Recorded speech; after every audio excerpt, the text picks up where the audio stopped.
ये भीगी दिल्ली है मेरी जान। वो दिल्ली जहां पर वर्ल्ड क्लास कैपिटल होने का तमगा लगातार लगाया जाता हो। वो दिल्ली जो G20 शिखर सम्मेलन के दौरान दुनिया के सामने ऐसी छवि प्रस्तुत करती हुई नजर आती हो जो ये बता रहा है कि किस तरह से भारत तरक्की और बुलंदियों को छूता जा रहा है।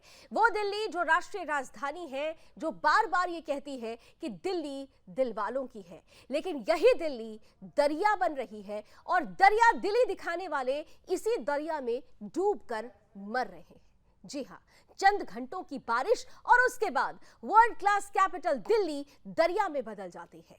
दरिया में ही केवल नहीं बदलती, ये तो मौत की दरिया में बदल जाती है, क्योंकि जिस तरीके से पहले 3 होनहार छात्रों ने कोचिंग बेसमेंट में डूबकर अपनी जान गंवा दी, अब एक और खबर ऐसी आई जिसने सबको हैरान नहीं बल्कि परेशान कर दिया है। इसी दिल्ली में चंद घंटों की बारिश होती है और इस बारिश के बाद उफनते नाले नदी में तब्दील होते हैं और एक मासूम के साथ उसकी मां की जिंदगी अचानक खत्म हो जाती है।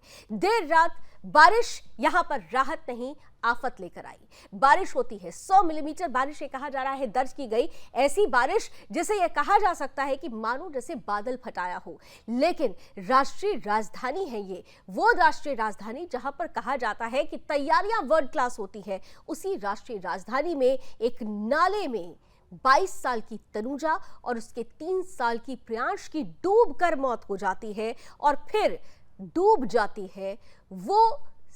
जाता है वो सिस्टम जो ये कहता है कि हम केवल दिल्ली वालों के बारे में सोचते हैं। बजबजाती दिल्ली, डूबती दिल्ली आज ये सवाल पूछ रही है कि ये वही दिल्ली है जहां पर देश को चलाने वाली केंद्र की सरकार है।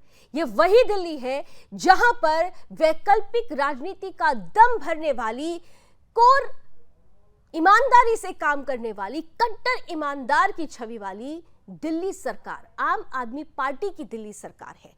उसी दिल्ली में आज दिल्ली वाले डूब कर मर रहे हैं। ये बेहद शर्म की बात है। ये वो दिल्ली है जहां पर अगर एमसीडी की बात की जाए तो इसका सालाना बजट जो है इस बार का वो 16,000 करोड़ से ज्यादा का है। वो दिल्ली जहां पर डीडीए का सालाना बजट 8,000 करोड़ से ज्यादा का है। वो दिल्ली जहां पर एनडीएमसी का सालाना बजट 5,000 करोड़ से ज्यादा का है। वो दिल्ली आज दिल वालों के लिए डूबती दिल्ली बन रही है। वो दिल्ली आज दिल वालों के लिए खतरनाक दिल्ली बन रही है। वो दिल्ली आज पूछ रही है कि आखिर मेरी छवि खराब करने के पीछे जो सरकार, जो तंत्र काम कर रहा है, उसकी जवाबदेही सुनिश्चित क्यों नहीं की जाती है।